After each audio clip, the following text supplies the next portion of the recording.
Alright, so it's been a while. I've been sidetracked with some house projects, but trying to get back on to the car. So kind of quick video update on where I'm at. I got the headers more or less done, mounted. I still need to do the remaining part of the exhaust on the bottom.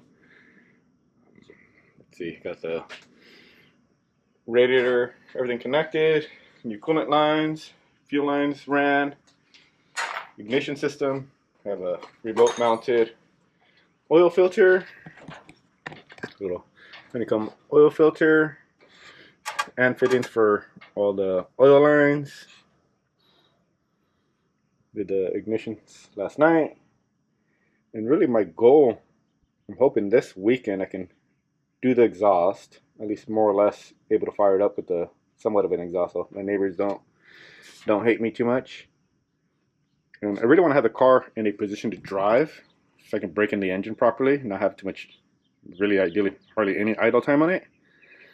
So I'm hoping I can fire it up this weekend, break in the cam a little bit, and shut it down. And that's probably going to be the much it'll be, I guess, on until I do the glass, finish up some suspension works, make sure the brakes work fine, and maybe throw some clear on it. And yeah, my goal is really to be in a position to drive the car to break an engine properly. I don't want to idle it too much. I think that's probably what happened with the previous engine, where the cam wasn't broken in properly and or just idled for a significant amount of time, which ultimately caused the cam to fail.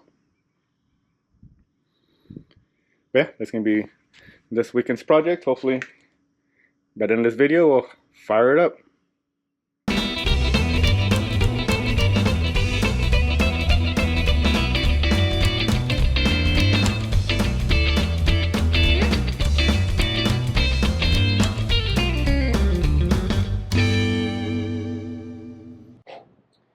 Alright, so I got the exhaust more or less done, at least good enough to hopefully fire it up and not without making too much noise.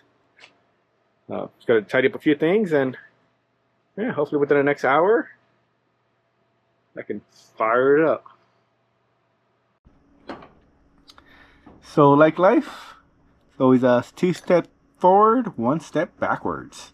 So it looks like the water pump to the engine block, I thought there was a gasket there, apparently not. I kind of torqued it a little bit more, but it's leaking water, so I'm assuming there's no gasket in place or no RTV, so I have to, I think, pull the front clip off, pull the radiator out, and just pull the water pump housing and reseal it.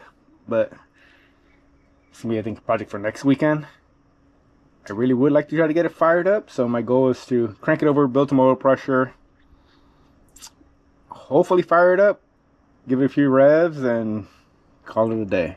So I think got everything more or less wired up. I haven't ran the fuel to the fuel pump, so my goal is to crank it over, build some fuel pressure, and we'll see how it goes.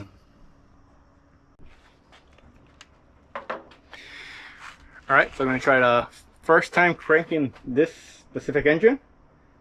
I'm going to build some oil pressure, and if it looks good, then I'll connect the fuel and see if it fires up. So yeah, let's see if it cranks. The starter engages, then that's one good step. Huh. Yeah, that's not right. Alright, well, it's engaging, but for whatever reason it's engaging with my ignition on versus starter on. We need a little bit of troubleshooting, but I think it's a positive sign. Alright, so it looks like I had the ignition coil and starter wiring crossover, so let's try this again. Alright, ignition on. Yeah, positive. And then starter. Oil coming out the rocker arms, so that's positive. Let's see. The little pressure gauge here shows pressure. It looks like it does. So making progress. We'll crank a little bit more and see.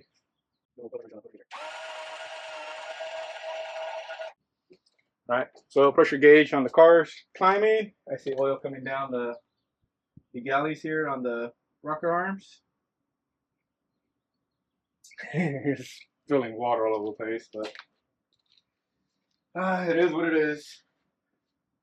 It's always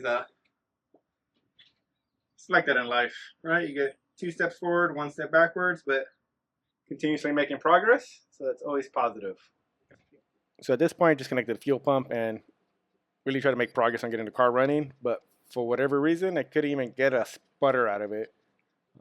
So I kind of just spent the next hour essentially troubleshooting. I was hoping I can get at least some kind of sputter, either a misfire or something, kind of show what's going on. But wasn't really pulling a strong enough vacuum as I'd expect. I think maybe just slow compression still, since the engine isn't quite broken in yet. But yeah, I just kind of troubleshooted for the past hour or two, and maybe that'll help troubleshoot later. I'm just about ready to call it a day. I'm kind of beat and defeated, and sometimes it's nice. You just kind of step away and ponder for a while. So yeah. All right, since it's not running, I'll fire it up on the starter and drive it in on the starter. So we'll see. Easy to drive it.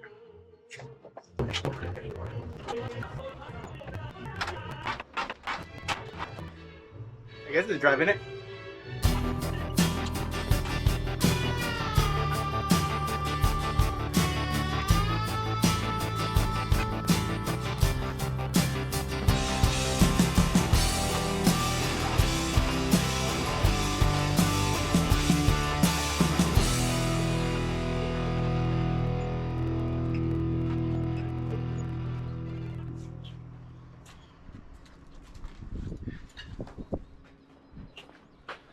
All right, get the car put away and yeah, clean up and call it a day. All right, so next day's troubleshooting. What I'm trying to do is verify cam phasing is correct, as well as timing is close enough. So based on a little slow motion video, you can see the intake valve opening, the compression stroke, the spark happen right before top dead center, and the exhaust valve opening. So everything looks good. All right, so let's make a little bit of noise.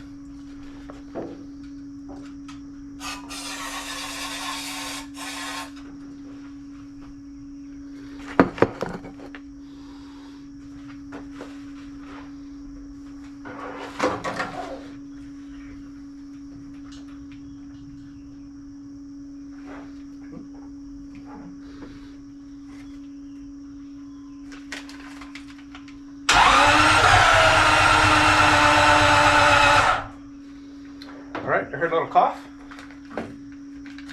So that's positive. If it's old school, might as well go old school. A little bit of gas. So my fire extinguisher ready.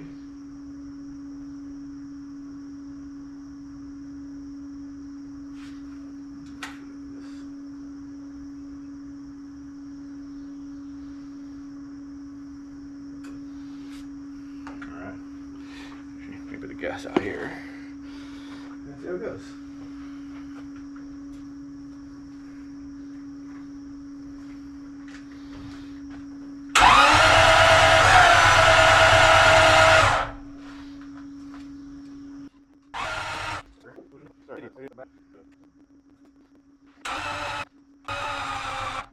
Alright. Well, sputtering's positive. So I'm gonna let the battery charge. All right, so slightly impatient, so I got myself some starter fluid, and we'll see if I can get it to crank up.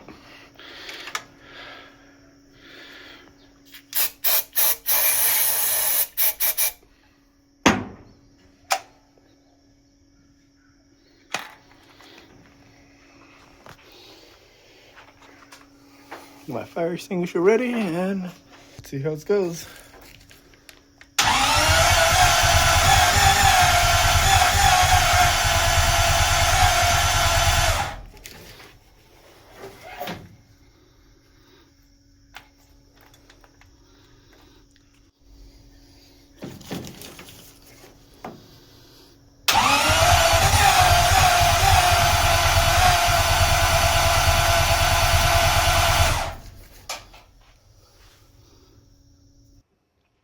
Alright, was about the closest I got to get the engine fired up.